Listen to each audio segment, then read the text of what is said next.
आज हम लोग यूपी बोर्ड के अंतर्गत कक्षा 11 की हिंदी काव्यखंड से कबीरदास के साखी पाठ को पढ़ेंगे व उसके विस्तृत भावार्थ को समझेंगे। पाठक को प्रारंभ करने से पहले पाठ के कवि का सामान्य जीवन परिचय समझ लेते हैं। कबीरदास का जन्म 1398 ईस्वी में काशी में हुआ था। कबीर के गुरु रामानंद थे। कबीर की पत्नी का नाम लोई था। कबीर के 2 संतान थी, जिनमें से एक पुत्र कमाल और पुत्री कमाली थी। कबीरदास भक्ति काल की निर्गुण शाखा के कवि थे और कबीरदास की भाषा सदुक्कड़ी और पंचमेल खिचड़ी बताई गई है। कबीरदास के शिष्य धर्मदास थे। इन्होंने कबीरदास की 3 रचनाएं साखी, शबद और रामायणी का संकलन किया है। अब हम लोग साखी पाठ का अध्ययन प्रारंभ करते हैं। जैसा कि इस पाठ का शीर्षक है साखी। साखी साक्षी शब्द से मिलकर बना हुआ है, जिसका अर्थ होता है प्रत्यक्ष या वास्तविक। और साखी शब्द का जो शाब्दिक अर्थ होता है वह सत्य को प्रकट करने वाली उक्ति, अर्थात सत्य को प्रकट करने वाली उक्ति को हम साखी कहते हैं। तो चलिए अब हम लोग प्रथम साखी को पढ़ते हैं और उसके भावार्थ को भी समझते हैं। बलिहारी गुरु आपने देवहाड़ी के बार, जिनि मानिस तय देवता करत न लागी बार। कबीरदास जी कहते हैं, बलिहारी गुरु आपने, मैं अपने उस गुरु पर, बलिहारी का अर्थ क्या होता है? न्यौछावर। मैं अपने उस गुरु पर देवहाड़ी के बार, दिन में कई बार या प्रत्येक दिन क्या हो जाऊं? न्यौछावर हो जाना चाहता हूं। जिन मानिस्त देवता, जिस गुरु ने हम सामान्य मनुष्य में देवता के गुण को संचारित करने में करत न लागी बार, थोड़ा सा भी विलंब नहीं किया। अगली साखी है, सतगुरु की महिमा अनंत अनंत किया उपकार, लोचन अनंत उघाड़िया अनंत दिखावण हार। इस साखी में कबीरदास जी यह कह रहे हैं कि सतगुरु की महिमा अनंत, सच्चे गुरु की जो महिमा है, जो उसका प्रभाव है, वह अनंत और असंख्य होता है। अनंत किया उपकार, और उस सच्चे गुरु ने हम पर अनंत और असंख्य उपकार किए हुए हैं।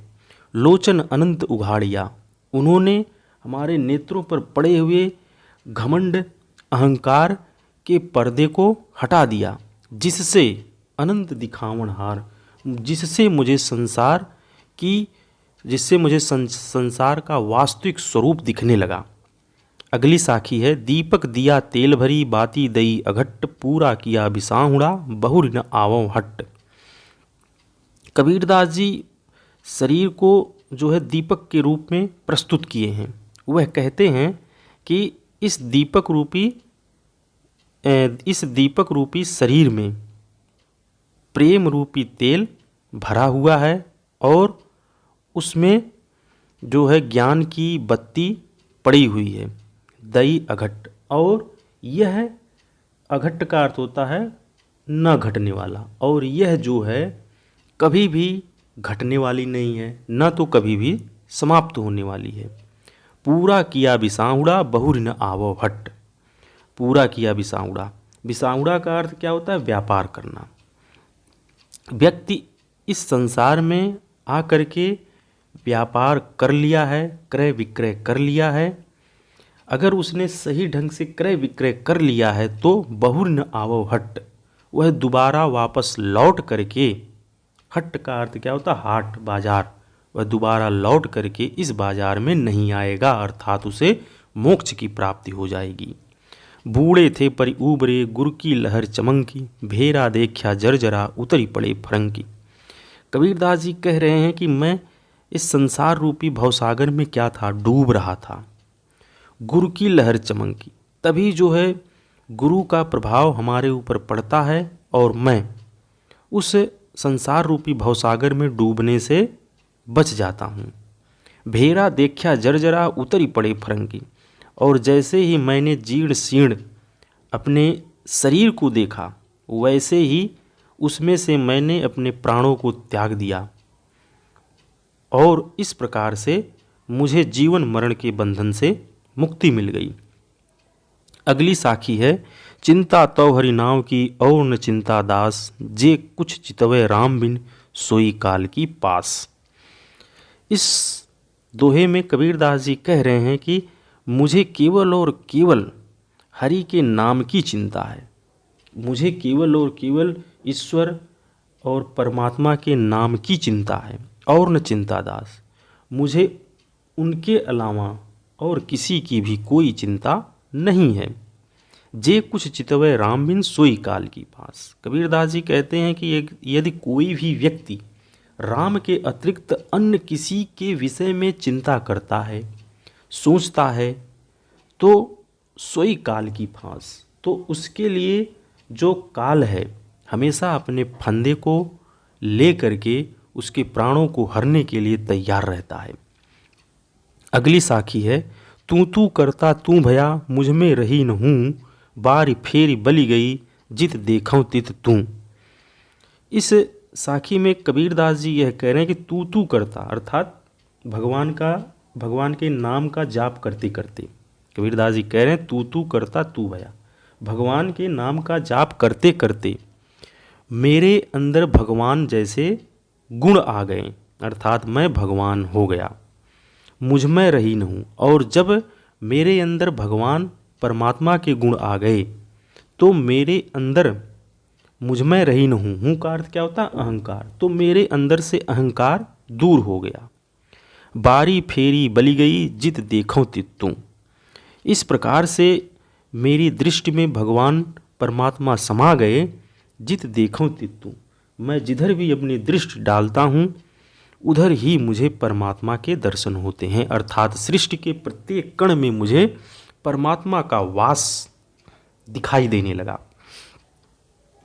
अगली साखी है, कबीर सूता क्या करे काहे न देखे, जागी जाके संग ते बिछुड़िया ताही के संग लागी।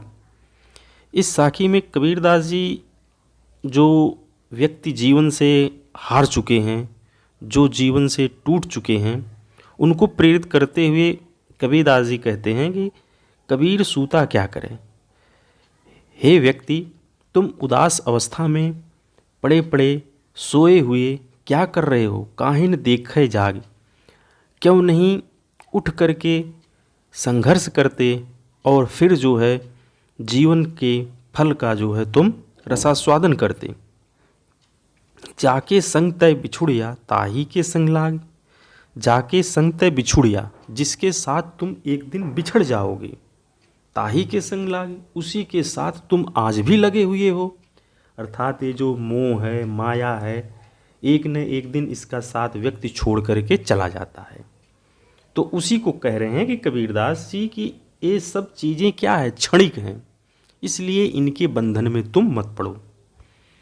अगली साखी है, केशव कही कही कूकिए ना सोइए असरार, रात दिवस कह कूकड़े कबहूँ लगे पुकार। कबीरदास जी कह रहे हैं कि परमात्मा का नाम ले लेकर के केशव कही कही कूकी। केशव का अर्थ क्या था? परमात्मा, कृष्ण, राम, भगवान।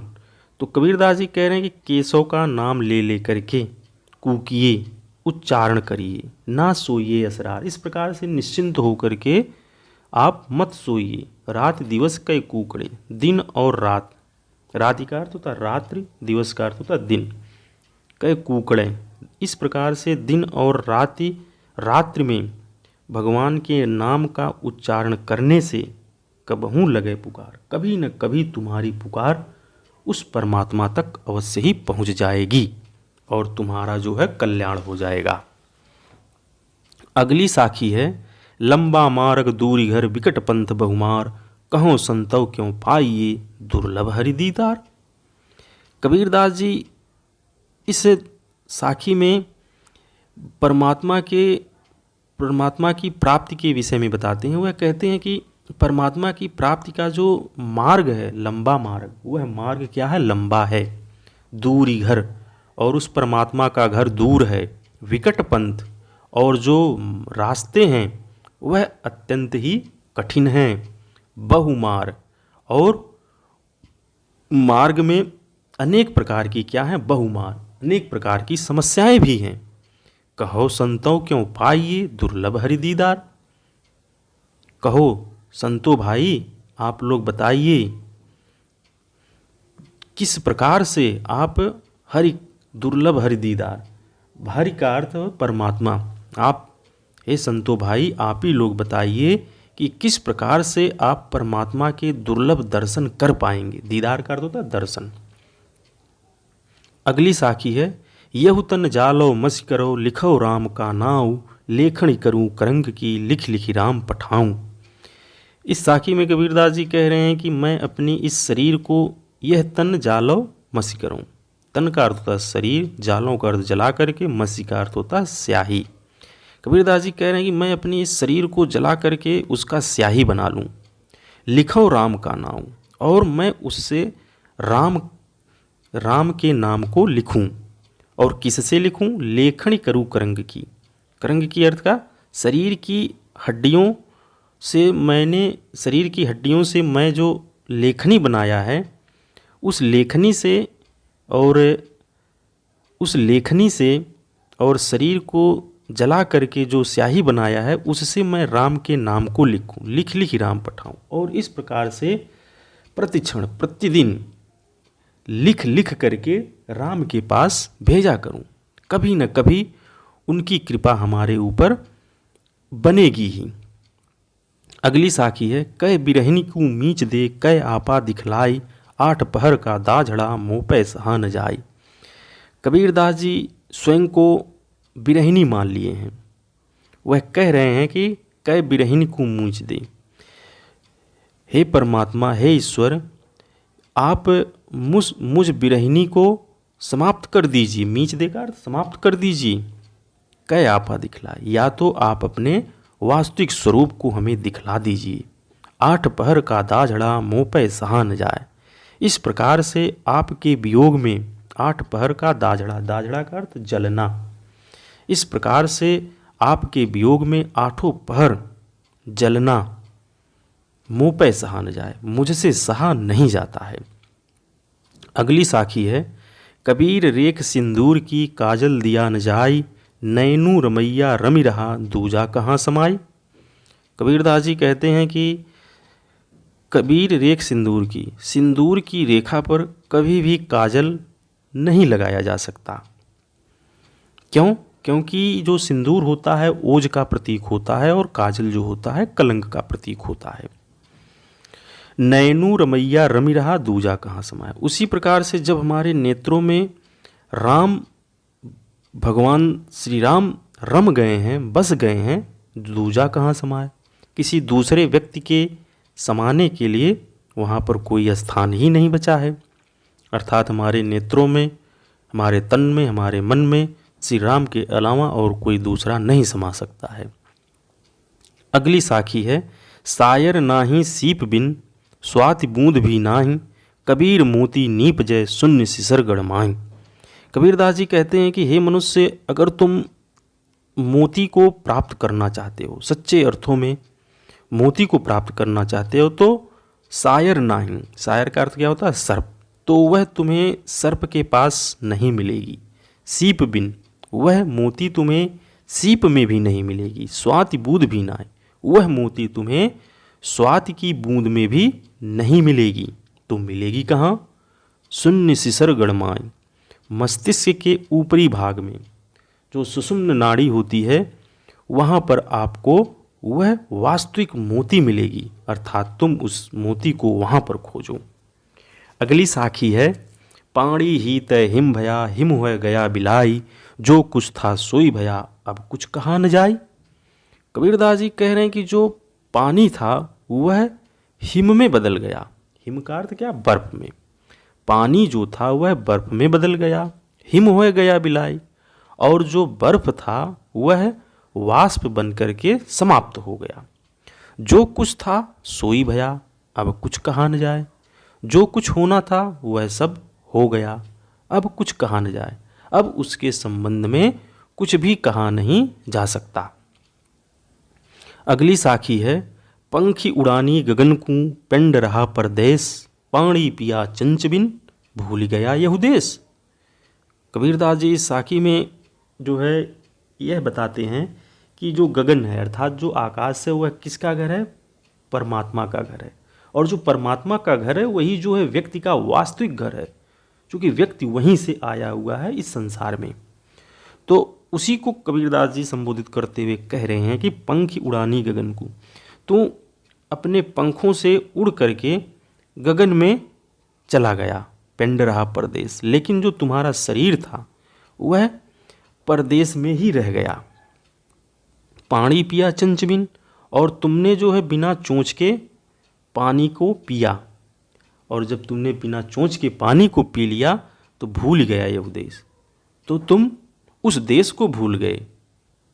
अर्थात जब तुम इस भौतिक संसार में आए, इस भोगवादी संसार में आए, तो तुम पूरी तरह से अपने परमात्मा के उस वास्तविक घर को भूल गए। अर्थात हमें परमात्मा का स्मरण करते रहना चाहिए, हमें परमात्मा को कभी भी विस्मृत नहीं करना चाहिए। अगली साखी है, पिंजर प्रेम प्रकाशिया अंतरि भया उजास, मुख कस्तूरी महमयी बाणी फूटी बास। पिंजर प्रेम प्रकाशिया, इस शरीर में, इस पिंजरे रूपी इस शरीर में प्रेम प्रकाशिया, जब प्रेम का प्रकाश फैला, अंतरि भया उजास, तो पूरे अंतर मन में उजाला फैल गया। मुख कस्तूरी महमही बाणी फूटी बास, इस प्रकार से, मही का अर्थ क्या होता है? पृथ्वी।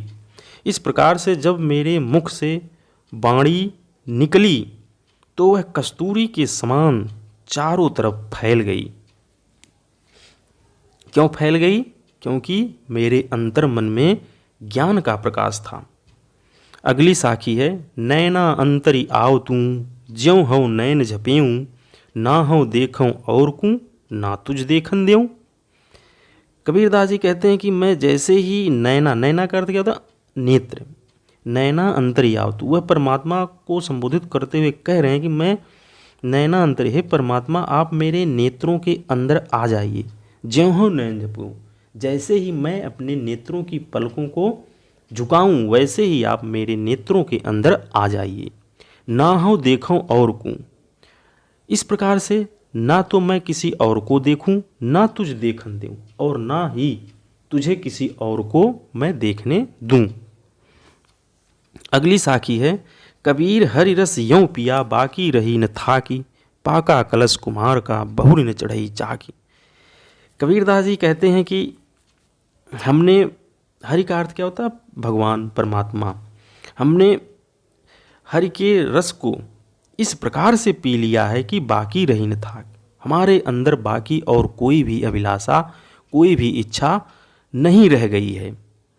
पाका कलश कुम्हार का बहुरी न चढ़ई चाकी, उसी प्रकार से नहीं रह गई है जैसे पाका कलश कुम्हार का, एक कुम्हार का जो मिट्टी का पका हुआ कलश होता है, बहुरी न चढ़ई चाक, दोबारा उसे चाक पर नहीं चढ़ाया जा सकता। अगली साखी है, हेरत हेरत हे सखी रहा कबीर हिराई, बूंद समानी समद में सोकत हेरी जाए। कबीरदास जी यहाँ परमात्मा के विषय में बता रहे हैं कि, और वह अपनी सखियों को संबोधित करते हुए कह रहे हैं, अर्थात यहाँ पे कबीरदास जी स्वयं को स्त्री मान लिए और वह कहते हैं कि हे सखी, मैं परमात्मा को हेरत हेरत, खोजते खोजते रहा हेराए, मैं खुद ही खो गया। मैं परमात्मा को खोजते खोजते मैं खुद ही खो गया। बूंद समानी समद में सोकत हेरी जाए, और उसी प्रकार से मैं खो गया जैसे समुद्र में जल की बूंद अगर पड़ जाती है तो उसे दोबारा खोजा नहीं जा सकता है, उसी प्रकार से मैं जो है इस संसार में खो गया। कबीर यह घर प्रेम का खाला का घर नाही, शीश उतारे हाथी करी सो पैठे घर माही। कबीरदास जी कहते हैं कि यह जो घर है, यह संसार रूपी जो घर है वह प्रेम का है, खाला का घर ना है, यह खाला का घर नहीं है। क्योंकि मुस्लिम वर्ग में खाला को मौसी को जो है खाला कहते हैं। तो उसी को कबीरदास जी कह रहे हैं कि यह कोई खाला का घर नहीं है कि आप चाहे जब आओ और चाहे जब चले जाओ। इस घर में जाने के लिए, आने के लिए आपको क्या करना पड़ेगा? शीश उतारे हाथ करिए, अपने सिर को उतार करके हाथ में रख करके इस घर में प्रवेश करना पड़ेगा, तभी आप इस घर में प्रवेश कर पाओगे। अर्थात कहने का मतलब ये नहीं है कि आपको वास्तव में अपने सिर को काट कर हाथ में रखना पड़ेगा। वहाँ पर एक सांकेतिक अर्थ है, यहाँ पे एक सांकेतिक अर्थ बताया गया है। तो आपको करना क्या पड़ेगा? आपके अंदर प्रेम, दया, करुणा, ममता इत्यादि जो मानवीय गुण है उसको साथ में ले करके हृदय में बनाते हुए आपको इस संसार रूपी घर में प्रवेश करना पड़ेगा। जब मैं था तब हरि नहीं, अब हरि हैं मैं नाही, सब अंधियारा मिट गया जब दीपक देखा माई। कबीरदास जी इस दोहे में कह रहे हैं कि जब मैं था, मैं का अर्थ क्या होता? अहंकार। जब मेरे अंदर अहंकार था तब हरि नहीं, तब मेरे साथ हरि या परमात्मा नहीं थे। अब हरि हैं मैं नाही, और अब क्या है कि मेरे साथ परमात्मा हैं, ईश्वर हैं, लेकिन मेरे पास क्या नहीं है? अहंकार नहीं है। अहंकार इसलिए नहीं है कि हमारे साथ परमात्मा है। सब अंधियारा मिट गया जब दीपक देखा माय। हमारे अंदर जितने भी अज्ञान रूपी जो अंधकार थे वह सब समाप्त हो गए। कब समाप्त हो गए? जब हमने ज्ञान रूपी दीपक को देख लिया।